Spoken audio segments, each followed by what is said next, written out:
2 paros Antakalnyje. Labai gražus ir geras Vilniaus miesto rajonas. Keliai tvarkomi ir bendrai viskas neblogai. Išskyrus, ko labiausiai reikia, kaip beveik ir visose kitose Vilniaus miesto seniūnijose. Kompleksinės pastatų renovacijos ir aišku sutvarkyti kiemus. Turime paruošti Antakalnio specialų planą, kuriame numatytume vietas, kur būtų galima saugiai, tvarkingai parkuoti automobilį, aišku, saugant želdynus ir skiriant vietos vaikų žaidimo aikštelėms. Na ir bendrai daugiau gražių žalių zonų. Tai esame Vilniaus Tech parke. Vilniečiai dar prisimena kaip buvusią slaugos ligoninę. Būtent praeitos kadencijos metu ligoninė perkelta į kitą naują vietą, naują pastatą, o seni pastatai atgijo kaip idėjų, išmanumo ir kūrybos vieta. O svarbiausia, ką ir sutikti antakalniečiai sakė. Antakalnyje reikia va šitą parką sutvarkyti. Šitą parką, kaip tik dėl čia atvažiavom. Taip kaip sutvarkė tą. Kaip Bernardinų sodas. Taip. Žalias ir gražus. Projektai rengiami ir nebejoju, kad šiais metais parko tvarkymo darbai turi prasidėti. 2014 metais Vilniaus Gedimino technikos universiteto mokslininkai atliko modeliavimą, pagal kurį ši žiedinė sankryža turėtų būti pakeista į reguliuojamą sankryžą. Ir tada automobilių pralaidumas būtų ženkliai didesnis negu dabar. Atlikus rekonstrukciją atsirastų ir daugiau erdvės prie Petro ir Povilo bažnyčios ir tikra popiežiaus Jono Pauliaus II aikštė.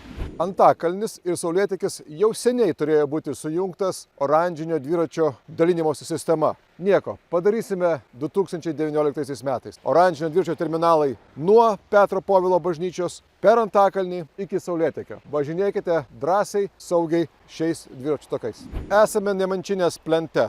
Savotiškas butelio kakliukas. Šioje pusėje yra 4 juostos, o į tą pusę tik 2 juostos. Nors už 5 km yra vėl 4 juostos. Pagaliau projektavimą Vilniaus miesto savivaldybė baigė ir būtų galima čia įrengti 4 juostų kelią iki pat Vilniaus miesto ribos. Būtų saugiau, greičiau ir patogiau.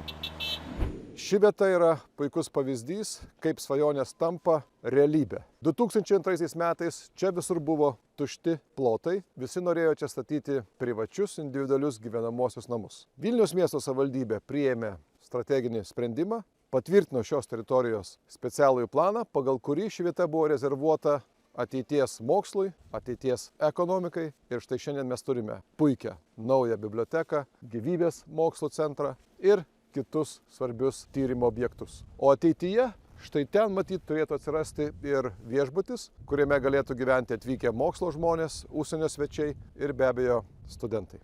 Dalyje Vileišio gatvės jau yra įrengtas dviračių takas, pėsčiųjų takai, poilsio zonos. Tai ir šitą Vileišio dalį turime rengti analogiškai. Tik svarbu neužmiršti rengti ir vandens nuotekas, kad nebūtų taip, kaip buvo vasara. Turi atsirasti dviračio takas, šaligatvis ir galimybė pasigrožėti mūsų pagrindinę upę Nerimi. Džiugu, kad jau kranto tvarkymo darbai vyksta, atsiveria upės panorama. Ir taip Antakalnis taps dar geresnė ir gražesnė vieta gyventi. Ačiū antakalniečiams, buvo gera būti jūsų kaimynu.